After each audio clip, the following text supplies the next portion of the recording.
Everyone, hope you all going good. I expected from all of you students, you have been all gone through my first video on GST revision, that is introduction of GST. I have already given to you.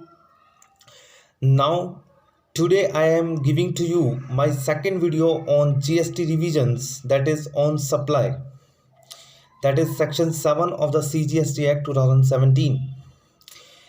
Hope my first video on the GST revisions, that is introduction of GST, helps to all of you a lot to understand what is GST and the introduction of GST for the purpose of the exam. So accordingly, I start with you second video on GST revisions on section 7, that is supply. So supply, what is supply? Section 7 of the CGST Act 2017 talk about the supply. So if we talk about the section 7, then what section 7 says that? Section 7 says that supply. So if we talk about the supply, then supply divided into two parts. Supply includes and supply excludes. If you are comfortable in English revision lectures, then first of all मैं ये जानना चाहता हूँ, I think मैं ये चीज़ आपसे बोलना चाहता हूँ, if you are comfortable in English revisions lectures, then from forwards I will give you my all revisions video on GST subjects in English mode में, ठीक है। तो अगर आप चाहते हैं कि मैं अपनी सारी की सारी रिविजन्स अपनी जीएसटी इंग्लिश लैंग्वेज में दूं, तो देन अकॉर्डिंगली मैं उसके ऊपर ही आपको इंग्लिश में ही आपको मोड में प्रोवाइड कर दूंगा।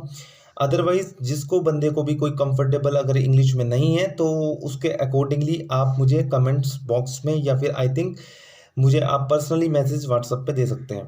तो अभी को देखते हुए, जैसे क्योंकि मेरे पास मैसेज भी बहुत सारे हैं स्टूडेंट्स साइड से कि सर आपका हिंदी में ही अच्छा खासा रेस्पॉन्स है, मतलब हमें थोड़ा सा अंडरस्टैंडिंग में थोड़ा सा क्लैरिटी आ जाती है।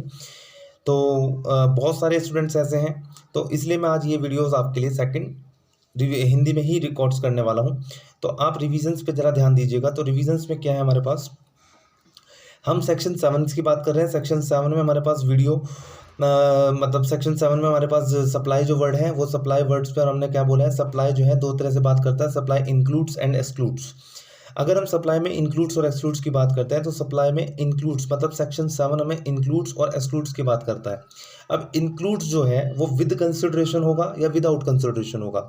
अगर इंक्लूड्स विद कंसिडरेशंस और विदाउट कंसिडरेशन की बात करें, तो विद कंसिडरेशंस के अंदर हमारे पास सेक्शन 7(1)(a) और सेक्शन 7(1)(b है, जबकि विदाउट कंसिडरेशन जो कि शेड्यूल 1 बात करता है विदाउट कंसिडरेशन पे, तो शेड्यूल 1 हमें बताता है हमारा सेक्शन 7(1) मतलब ए और बी को विद कंसिडरेशन में फॉल करता है, और सेक्शन 7(1) क्लोज जो हमारे पास आता है सी, वो बात करता है शेड्यूल 1 की।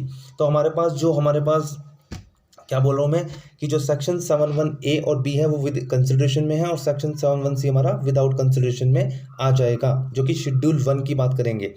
अगर हम बात करते हैं विद कंसिडरेशन, जिसमें 7(1)(a) है, सेक्शन 7(1)(a) आपको CGST Act 2017 का बताता है कि all form of supply of goods and services, what is talk about all form of supply of goods and services, यानी कि सारी प्रकार की supply of goods and services, चाहे वो सेल हो, चाहे वो ट्रांसफ़र हो, चाहे वो बार्टर हो, चाहे एक्सचेंज हो, चाहे वो लीज हो, चाहे वो रेंटल हो, चाहे वो डिस्पोजल हो, ये सब तरह से क्या होता है, ये सप्लाई में कवर की जाती हैं, ठीक है। Made or agreed to be made for a consideration in the course or the furtherance of the business, ये डेफिनेशंस में कवर किया गया है। क्या मतलब है कि all form of supply of goods and services whether sale, transfer, barter, lease, rental, disposal, made or agreed to be made for a consideration in the course or the furtherance of the business. अब क्या question बोल रहे हैं कि हम एक एक discuss करने वाले हैं कि all form of supply of goods and services. तो इसका मतलब क्या है, यहाँ पे गुड्स का डेफिनेशन, सर्विस का डेफिनेशन, और कंसिडरेशन का definition that is very important for the term supply. तो टर्म सप्लाई के लिए हमारे पास इंपॉर्टेंट हो जाता है कि गुड्स का मीनिंग समझना। गुड्स का मतलब क्या है यहाँ पे सप्लाई, और आपका सर्विस का मतलब क्या है। तो गुड्स का जो डेफिनेशन है वो सेक्शन 2 क्लोज 52 में दिया गया है, सर्विस का डेफिनेशन 2 क्लोज 102 में दिया गया है, और कंसिडरेशन का डेफिनेशन सेक्शन 2 क्लोज 31 में दिया है। गुड्स का डेफिनेशन सेक्शन 2 क्लोज 52 कहता है goods means any kind of movable property. अगर आपको सेल ऑफ गुड्स एक्ट याद हो तो उसके अंदर भी लिखा था कि सेल ऑफ गुड्स का मतलब होता है any kind of movable property including forming part of lands, growing crops, याद आ रहा है। तो इसमें भी सेम मीनिंग इन्होंने डाला है कि गुड्स का मतलब any kind of movable property including growing crops forming part of land. यहाँ तक कि इन्होंने, जबकि सेल ऑफ गुड्स एक्ट की अगर हम बात करें तो उसमें गुड्स के अंदर आपका एक्शनेबल क्लेम्स कवर नहीं होता था, मतलब उसमें बोलते थे कि goods means any kind of movable property other than actionable claim. लेकिन जीएसटी के अंदर स्पेसिफिकली इन्होंने गुड्स के अंदर एक्शनेबल क्लेम्स को कवर किया है, दैट इज लॉटरी, बैटिंग, गैम्बलिंग्स, ये सब क्या है कवर की गई हैं। तो लॉटरी, बैटिंग, गैम्बलिंग भी गुड्स का पार्ट माना जाएगा। तो गुड्स का मतलब समझ में आ गया, any kind of movable property including forming part of land, growing crops, and साथ में एक्शनेबल क्लेम्स भी कवर किए गए हैं। लॉटरी, बैटिंग, गैम्बलिंग भी गुड्स का पार्ट माना जाएगा, उस पर भी जीएसटी आ जाएगा। इसके बाद इन्होंने सर्विस का डेफिनेशन जो दिया है, सर्विस के डेफिनेशन में देखो इंक्लूड्स की बात कर रहा हूँ, अभी मैं एक्सक्लूजन की भी बात करूंगा। सर्विस का मतलब बोलते हैं service means anything other than goods. इसका मतलब क्या हुआ कि अगर गुड्स आपका मूवेबल प्रॉपर्टी कवर करता है तो सर्विस का मतलब होता है कि सर्विस आपको मूवेबल प्रॉपर्टी कवर ना करती है, सर्विस इमूवेबल प्रॉपर्टी कैप्चर करती है। अगर वो मूवेबल प्रॉपर्टी कैप्चर कर रहा है तो ये क्या कर रही है, इमूवेबल प्रॉपर्टी कैप्चर कर रही है, क्योंकि इसने स्पेसिफिकली बोला है anything other than goods, anything other than goods. But साथ में इन्होंने इंक्लूड्स भी करवाया। सर्विस के अंदर इंक्लूड्स क्या बोला है इन्होंने, सर्विस इंक्लूड्स करती है कोई भी, क्या बोल रहे हैं, एनी फैसिलिटेशंस और अरेंजमेंट, एनी फैसिलिटेशंस और arrangement of the transaction in the security.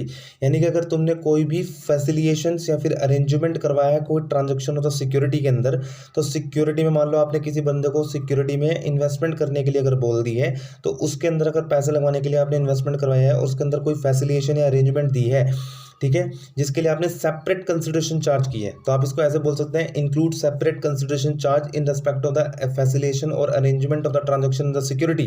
जैसे कि कमीशन और ब्रोकरेज अगर आप चार्ज करते हैं सिक्योरिटी में ट्रांजैक्शंस करवाने के लिए, या फिर कोई कमीशन ब्रोकरेज के साथ से आपने कोई भी कमीशन या ब्रोकरेज आपने चार्ज करा है। लेकिन क्या ध्यान रखना है यहाँ पे, सिर्फ ये कवर किया गया है, क्या है, इंक्लूड्स किया है कोई भी फैसिलिटेशंस या फिर arrangement in relation to the transaction in the security, that is commission और ब्रोकरेज। लेकिन अगर आपने सपोज करिए कोई आपने ट्रांजैक्शन इन मनी, अभी मैं बताता हूँ एक्सक्लूजन लिस्ट में क्या आने वाला है। जैसे मान लो आपने कोई लोन्स एंड एडवांसेस दिए हैं, ठीक है, लोन एंड एडवांसेस पे अगर आप इंटरेस्ट चार्ज करते हैं तो वो जीएसटी के स्कोप से बाहर है, जीएसटी इसके ऊपर नहीं लगाया जाएगा। जैसे क्योंकि इन्होंने एक्सक्लूजन लिस्ट में क्या डाला है, ट्रांजैक्शन इन मनी और सिक्योरिटीज दो बाहर निकाल दिए, यानी कि गुड्स और सर्विस के डेफिनेशन में ट्रांजैक्शन इन मनी, जो ट्रांजैक्शन इन मनी होगा और सिक्योरिटी ट्रांजैक्शंस होगा उसको बाहर निकाल दिया, बिकॉज वो मनी में इन्वॉल्व है, क्योंकि वो ट्रांजैक्शन आपका पैसे का लेन देन है। तो अगर पैसे का लेन देन हो रहा है तो ऑब्वियसली बात है उसके ऊपर आपका जीएसटी चार्ज नहीं होगा। और यही बात मैं अभी आपको क्लियर कर देता हूँ कि जो interest on loans and advances है, देखो दो बातें होती हैं, इंटरेस्ट को आप दो पार्ट में डिवाइड कर सकते हैं। अगर interest on loans and advances या फिक्स डिपॉजिट्स पे अगर आ रहा है तो उसके अकॉर्डिंगली आप उस इंटरेस्ट को सप्लाई तो मान के एग्जेम्प्ट करवा देंगे, सप्लाई तो है लेकिन एग्जेम्प्ट कर देंगे उसको। लेकिन अगर कोई इंटरेस्ट, अगर आप delayed payment of consideration, late payments, अगर आप कोई कंसिडरेशन अगर लेट पेमेंट रिसीव कर रहे हैं तो उस पर अगर आपने कोई भी इंटरेस्ट चार्ज किया है तो उसके अकॉर्डिंगली वो इंटरेस्ट आपका जीएसटी पर लेवी आ जाएगा, मतलब उसके ऊपर आपका जीएसटी लगाया जाएगा। यहाँ तक आपको क्लियर हो चुका होगा आई थिंक। तो हमने गुड्स और सर्विस का डेफिनेशन क्लियर हो गया है। इसके बाद फिर कंसिडरेशन का डेफिनेशन है सेक्शन 2 क्लोज 31। सेक्शन 2 क्लोज 31 ये कहता है कंसिडरेशन मीन्स, क्या मतलब, चार चीज़ें, एक्ट, फॉरबियरेंस, मनी और अदरवाइज। ये चार चीज़ आएंगी, मनी, अदरवाइज, एक्ट और फॉरबियरेंसेस। मनी का मतलब तो तुम्हें बताइए जो कंसिडरेशन मनी में आ रही है, और अदरवाइज का मतलब जो इन काइंड में आ जाती है, मतलब मनी के अलावा काइंड में। एक्ट का मतलब क्या होता है, किसी एक्ट्स को करके, या फिर फॉरबियरेंस का मतलब होता है कि आपने बिना कुछ करे ही पैसा मिल गया, दैट है जैसे सपोज करो किसी बंदे को नॉन कॉम्पीट फीस, एग्जांपल ले लेते हैं नॉन कॉम्पीट फीस, मतलब अगर किसी बंदे को हमने कंपटीशन लड़ने के लिए, भाई कंपटीशन ना लड़ने के लिए, मतलब कहते हैं कि आप बिजनेस ना करिए, आप प्रोफेशन ना करिए, इसको ना करने का अगर आप कोई पैसा देते हैं तो उसके अकॉर्डिंग उसको बोलते हैं फोरबियरेंसेस। तो फोरबियरेंसेस का मतलब होता है कि अगर आपने कुछ ना करने का भी पैसा ले लिया तो उसके अकॉर्डिंगली भी उसको क्या माना जाएगा, उसको कंसिडरेशन का पार्ट माना जाएगा। तो कंसिडरेशन का मतलब होता है money, act, otherwise and forbearances in relations to or in the course or the furtherance of the business, in relations to or in the course or the furtherance of the business। याद रखना हर चीज़ business से जुड़ी होनी चाहिए, तभी जा करके इस पे भी आता हूँ मैं, बिजनेस का डेफिनेशन भी लूंगा। इसके बाद फिर क्या आता है कि कंसिडरेशन में दो बातें आप एक्सक्लूड करके चलेंगे। कंसिडरेशन में एक तो जो भी आपको सब्सिडी सेंट्रल गवर्नमेंट या स्टेट गवर्नमेंट से मिली है, मतलब सिर्फ स्पेसिफिकली सेंट्रल गवर्नमेंट और स्टेट गवर्नमेंट से अगर कोई सब्सिडी आपको मिली है, वो आप कंसिडरेशन का पार्ट नहीं मानेंगे, उसको आप इंक्लूड नहीं करेंगे। लेकिन मतलब उस पर आपका जीएसटी नहीं आएगा। लेकिन अगर सेंट्रल गवर्नमेंट स्टेट गवर्नमेंट से अलावा अगर आपको कोई लोकल अथॉरिटी से अगर कोई सब्सिडी मिलती है, देन अकॉर्डिंगली आप क्या करेंगे, देन अकॉर्डिंगली आप उसको कंसिडरेशन का पार्ट मानेंगे। सेंट्रल गवर्नमेंट स्टेट गवर्नमेंट की सब्सिडी को ही बाहर करा गया है। और दूसरा है हमारे पास डिपॉजिट्स। अब डिपॉजिट्स पे ध्यान रखिएगा, अगर कोई आपको सिक्योरिटी डिपॉजिट्स मिलता है, अगर कोई सिक्योरिटी डिपॉजिट्स अगर आपको मिलता है तो सिक्योरिटी डिपॉजिट्स में क्या हो जाए कि सिक्योरिटी डिपॉजिट को जब तक कि तुम अप्लाई नहीं करोगे as a part of the consideration for supply of goods and services, तब तक वो कंसिडरेशन का पार्ट नहीं मानेंगे। अगर वो डिपॉजिट्स आपने सिक्योरिटी डिपॉजिट अप्लाई नहीं करा है for supply of goods and services, then तब तक उसको कंसिडरेशन का पार्ट नहीं मानेंगे, अदरवाइज उसको मान लिया जाएगा अगर उन्होंने अप्लाई कर दिया है। तो ये बातें आपको कंसिडरेशन के अंदर ध्यान रखनी है। उसके बाद हमने क्या बोला था, ऑल फॉर्म ऑफ, हमारा स्टेटमेंट याद आना चाहिए चार चीजें, all form of supply of goods and services made or agreed to be made for a consideration in the course of the business or the furtherance of the business. अब ये इसमें से हमने गुड्स का डेफिनेशन, सर्विस का definition, consideration का definition देख लिया है। Made or agreed to be made पे भी आता हूँ मैं। Made or agreed to be made, आप ये वीडियोस जो देख रहे हैं उसको आप रिविजन्स में, मतलब बीच में नोट्स को देखेगा, नोट्स मैंने आपको दे रखे हैं, नोट्स को साथ साथ आप उसको देखेगा। Made or agreed to be made का मतलब क्या, made or agreed to be made का मतलब होता है कि आपको एडवांस पे भी जीएसटी देना होगा। मतलब अभी मैं बताता हूं कि अगर आपने गुड्स के रेस्पेक्ट में कोई भी एडवांस लिया है, अगर आपने गुड्स के रेस्पेक्ट में कोई भी एडवांस लिया है, पहले बोल रहा हूँ गुड्स के रेस्पेक्ट में अगर आपने कोई भी एडवांस लिया है, तो एक नोटिफिकेशन है जो कि 66/2017, नोटिफिकेशन नंबर 66/2017 के अकॉर्डिंगली गुड्स पे अगर आपने कोई एडवांस ले लिया है और अभी गुड्स की डिलीवरी आपने नहीं करी है, तो उस पर जीएसटी नहीं आएगा। ध्यान रखना, गुड्स के रेस्पेक्ट में ओनली। नोटिफिकेशन 66/2017 इसकी इजाज़त नहीं देता कि अगर आपने गुड्स के रेस्पेक्ट में कोई रिसीट ली है एडवांस की तो उस पर जीएसटी नहीं आएगा। लेकिन अगर सर्विस के रेस्पेक्ट में आपने कोई एडवांस ले लिया तो नोटिफिकेशन 66/2017 उस पर एप्लीकेबल नहीं होता और जीएसटी आप पर लगा दिया जाएगा। इसके बाद है made or agreed to be made के बाद फॉर ए कंसिडरेशन, जो कि मैं देख चुका हूँ। इसके बाद आता है इन the course or the furtherance of the business, यानी कि बिजनेस के अंदर की डेफिनेशन क्या है। अब बिजनेस को आप दो पार्ट में डिवाइड कर सकते हैं। बिजनेस इंक्लूड जनरल एक्टिविटी और स्पेशल एक्टिविटी। जनरल एक्टिविटीज़ के अंदर आपको पता ही है कोई भी कॉमर्स, मैन्युफैक्चरिंग और ट्रेड, ये आपका क्या होता है, बिजनेस होता है। जो भी इंसिडेंटल और एंसिलरी एक्टिविटीज़ होती है in relation to trade, commerce और मैन्युफैक्चर्स, वो भी आपका बिजनेस होता है। इंसिडेंटल एक्टिविटी, इसके इंसिडेंटल। इसके बाद फिर अगर आपको देखोगे कि अगर कोई भी आप एडमिशन्स लेते हो, किसी भी प्रीमाइसिस में एडमिशन्स लेते हो फॉर कंसिडरेशन, तो उसको भी बिजनेस का डेफिनेशन में कवर किया गया है। और चौथी बात होता है कि अगर आप बिजनेस को कमेंसमेंट करने से पहले या बिजनेस के क्लोजर करने के बाद, बिजनेस के कमेंसमेंट करने से पहले और बिजनेस के क्लोजर करने के बाद अगर आपने कोई भी एसेट्स को परचेज या सेल करा है तो उसको भी बिजनेस का डेफिनेशन में कवर किया गया है। तो ये तो होगी हमारी जनरल एक्टिविटीज़। के बाद आता है स्पेशल एक्टिविटीज़। स्पेशल एक्टिविटीज़ के अंदर एक्टिविटी ऑफ रेस क्लब की एक्टिविटीज़ को भी इन्होंने बिजनेस का डेफिनेशन में कवर किया है। दूसरी इंपॉर्टेंट जो बात होती है गवर्नमेंट की, अगर गवर्नमेंट कोई भी एक्टिविटी को अंडरटेक करती है फॉर द जनरल पब्लिक के लिए कोई भी एक्टिविटी जो गवर्नमेंट ने, central government, state government undertake करती है, उसको भी बिजनेस का डेफिनेशन माना जाता है। बिजनेस कवर किया। उसके बाद एक चीज़ आती है इसमें इंपॉर्टेंट पार्ट कि बिजनेस के अंदर अगर कोई भी, ध्यान रखना मैं क्या बोल रहा हूँ, कोई भी सोसाइटी अगर अपने मेंबर से, सोसाइटी अपने मेंबर को अगर गुड्स या सर्विसेज को सप्लाई कर रही है और वो कंसिडरेशन से चार्ज कर रही है, then in that particular situation उसको भी क्या माना जाएगा, बिजनेस का डेफिनेशन में कवर किया जाएगा। तो ये था हमारा बिजनेस का डेफिनेशन। तो अब हम सेक्शन 7(1)(a) को कंक्लूड कर सकते हैं। All form of supply of goods and services whether sale, transfer, barter, lease, rental, exchange, disposal, made or agreed to made for a consideration in the course of the furtherance of the business. तो अगर ये चार cumulative qualitative conditions आपकी satisfied हो जाती हैं, then we can say that section 7(1)(a) के accordingly आपके ऊपर जीएसटी लगा दिया जाएगा, मतलब वो सप्लाई कंस्टिट्यूट कर दी जाएगी, सप्लाई विल बी कॉन्स्टिट्यूटेड। उसके बाद फिर क्या आएगा, फिर आता है हमारा सेक्शन 7(1)(b). सेक्शन 7(1)(b) आपको क्या कहता है, सेक्शन 7(1)(b) कहता है कि आपका सर्विस इंपोर्ट होना। अगर कोई भी आपने सर्विस इंपोर्ट करी है, सेक्शन 7(1)(b) पे ध्यान रखना क्योंकि वो विद कंसिडरेशन में ही कवर है। अगर आपने कोई भी सर्विस इंपोर्ट करी है तो पहले मैं आपको बता दूं, IGST एक्ट आपका बोलता है अगर आपने कोई गुड्स इंपोर्ट किया है, अगर आपने कोई गुड्स इंपोर्ट किया है तो गुड्स इंपोर्ट करते टाइम पे आपने कोई इंपोर्ट किया है गुड्स, तो उसके ऊपर IGST लगाने की पावर IGST एक्ट ने कस्टम पावर को, कस्टम एक्ट को दी है। तो कस्टम एक्ट का सेक्शन 3 है जो आप फाइनल में पढ़ोगे। आपको फिलहाल याद नहीं रखना, बस इतना याद रखना कि अगर गुड्स का इंपोर्ट हुआ है तो उसकी पावर IGST एक्ट ने कस्टम को दी है, सेक्शन 3 ने, कस्टम एक्ट के सेक्शन 3 ने उसको वो पावर दी है कि IGST आप in the form of additional custom duty लगा सकते हैं।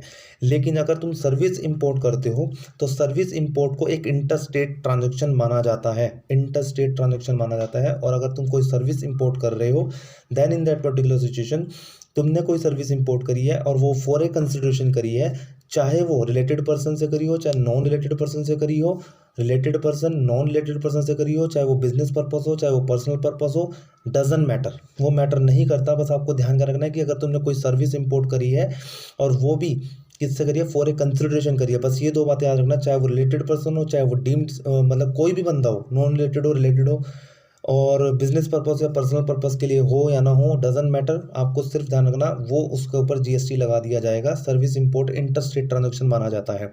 सेक्शन 7(1)(a) और 7(1)(b) को कंप्लीट करने के बाद अब इसमें एक बात क्या रखनी है कि जो रिलेटेड पर्सन की मैं बात कर रहा हूँ, रिलेटेड पर्सन की जो डेफिनेशन है वो सेक्शन 15 जब मैं पढ़ाऊंगा, वैल्यूएशन का चैप्टर है, सेक्शन 15 में GST की वैल्यूएशन होती है। और वैल्यूएशन में सेक्शन 15 का एक्सप्लेनेशन, सेक्शन 15 के एक्सप्लेनेशन के अंदर रिलेटेड पर्सन का डेफिनेशन दिया हुआ है। सेक्शन 15 का एक्सप्लेनेशन क्या बोलता है, जो CGST एक्ट का सेक्शन 15 है उसका एक्सप्लेनेशन ये बोलता है कि रिलेटेड पर्सन का मतलब क्या।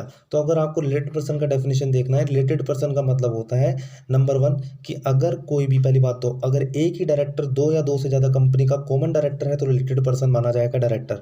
तो डायरेक्टर को दिया वाला रेम्यूनरेशन, डायरेक्टर को देने वाले रेम्यूनरेशन, यानी अगर कोई कंपनी डायरेक्टर को रेम्यूनरेशन दे रही है जो कि एक ही कॉमन डायरेक्टर है तो उसको रिलेटेड पर्सन माना जाएगा और उसको दिया गया रेम्यूनरेशन पे GST लगा दिया जाएगा। दूसरी बात है कि अगर कोई भी एक पर्सन जिसको लीगली रिकॉग्नाइज किया जा रहा है as a partner in the business, अगर किसी बंदे को तुमने पर्सन को legally recognise as a partner in the business बनाया था उसको रिलेटेड पर्सन माना जाएगा। तीसरी बात है एम्प्लॉय एम्प्लॉयर का रिलेशनशिप, इस पे क्वेश्चन आपका एग्जाम में बनेगा।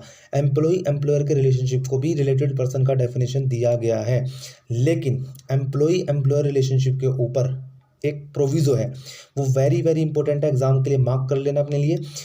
एम्प्लॉय एम्प्लॉयर का रिलेशनशिप को रिलेटेड पर्सन माना गया है, लेकिन उसमें एक प्रोविजन उन्होंने CBIC ने, central board of indirect and custom ने क्लैरिफिकेशन दिया है कि अगर एक एम्प्लॉय, अगर मतलब एम्प्लॉय एम्प्लॉयर के रिलेशनशिप को भले ही माना गया हो आपको रिलेटेड पर्सन, लेकिन अगर एम्प्लॉयर अपने एम्प्लॉय को कोई भी gift during a financial year, अगर एक फाइनेंशियल ईयर में अगर एक एम्प्लॉयर अपने एम्प्लॉय को कोई भी गिफ्ट प्रोवाइड करता है, वो 50,000 रुपये तक का गिफ्ट, ध्यान रखना 50,000 रुपीज़ तक, अप टू 50,000 रुपीज़ तक का गिफ्ट अगर एक एम्प्लॉयर अपने एम्प्लॉय को पर फाइनेंशियल ईयर में, मतलब ध्यान रखना कंडीशन क्या है, पर फाइनेंशियल ईयर में पर एम्प्लॉय को, अगर एक एम्प्लॉयर अपने एम्प्लॉय को 50,000 रुपये तक का कोई गिफ्ट देता है तो उस 50,000 रुपये के गिफ्ट को सप्लाई नहीं माना जाएगा और उसके ऊपर GST नहीं लगाया जाएगा।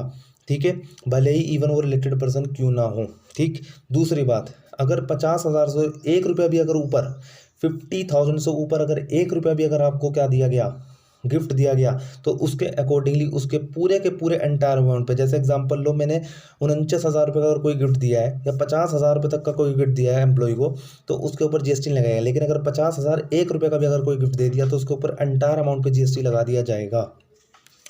इसके बाद फिर हम देखते हैं सेक्शन 7(1)(a) और 7(1)(b) के साथ हमने जैसे ही इसको कंप्लीट करा, फिर हमारे पास आता है सेक्शन 7(1)(c) जो कि आपको बात करता है किसकी बात करता है, सेक्शन मतलब विदाउट कंसिडरेशन, जो मैंने बताया था ना, इंक्लूड्स के अंदर विद कंसिडरेशन और विदाउट कंसिडरेशन। तो विदाउट कंसिडरेशन में आता है शेड्यूल 1। शेड्यूल 1 के 4 पैरा है, शेड्यूल 1 के 4 पैरा। पैरा नंबर 1 ये कहता है, मतलब शेड्यूल जो 1 है वो विदाउट कंसिडरेशन, मतलब इसका कहना ये है कि अगर कोई भी एक्टिविटी और ट्रांजेक्शन, कोई भी ऐसी एक्टिविटी या ट्रांजेक्शन जो विदाउट कंसिडरेशन होगी उसको भी सप्लाई माना जाएगा। यानी कि शेड्यूल 1 में 4 पैरा है जो विदाउट कंसिडरेशन में फॉलो होते हुए भी जीएसटी लगा दिया जाएगा। नंबर 1, पहला पैरा कहता है कि अगर तुमने कोई परमानेंट ट्रांसफर किया है बिजनेस एसेट्स का जिस पर तुमने आईटीसी क्लेम किया है, यानी कि अगर आपने बिजनेस एसेट्स का वर्ड यूज़ किया है तो बैलेंस शीट में जो बिजनेस एसेट्स होती हैं हमारे पास क्या होती हैं, वो फिक्स एसेट्स होती हैं, जैसे कि लैंड, बिल्डिंग, प्लांट, मशीनरीज वगैरह होती हैं। तो वैसे तो सेक्शन 17 से सेक्शन 5 के अकॉर्डिंगली अगर जाओगे तो वहाँ ब्लॉक क्रेडिट है।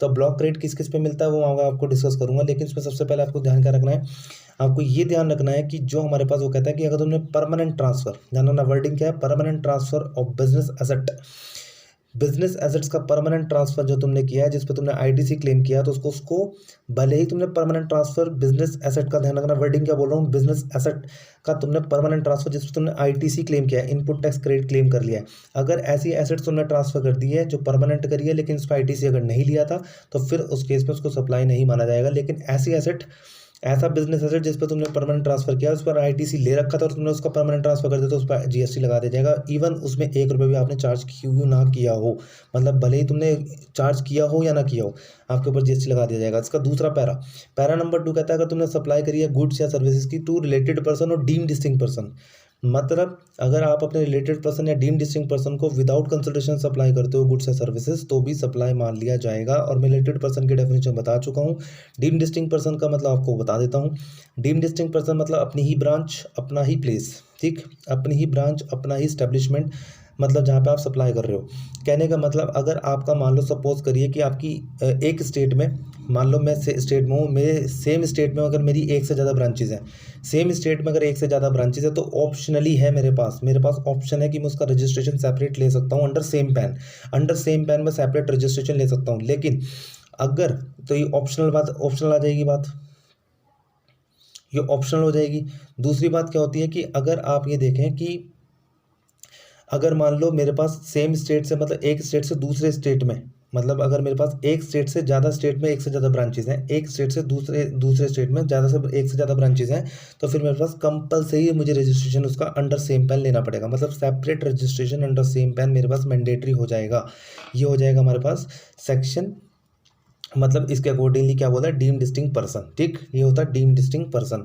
तो इसके बाद है तीसरा क्या कहता है कि अगर आपने, इसका पैरा नंबर तीसरा कहता है कि विदाउट कंसिडरेशन अगर प्रिंसिपल ने एजेंट को अगर कोई सप्लाई करी है या एजेंट से प्रिंसिपल को करी है, मतलब वाइस वर्सा, अगर प्रिंसिपल ने एजेंट ने प्रिंसिपल को अगर कोई सप्लाई करी है, मतलब प्रिंसिपल ने अगर कोई एजेंट को सप्लाई करी है जहाँ पे एजेंट ने फर्दर अंडरटेक करके उसकी supply on the behalf of principal supply करी है आगे कस्टमर को, ठीक है, तो उस केस में उसको सप्लाई मान लिया जाए।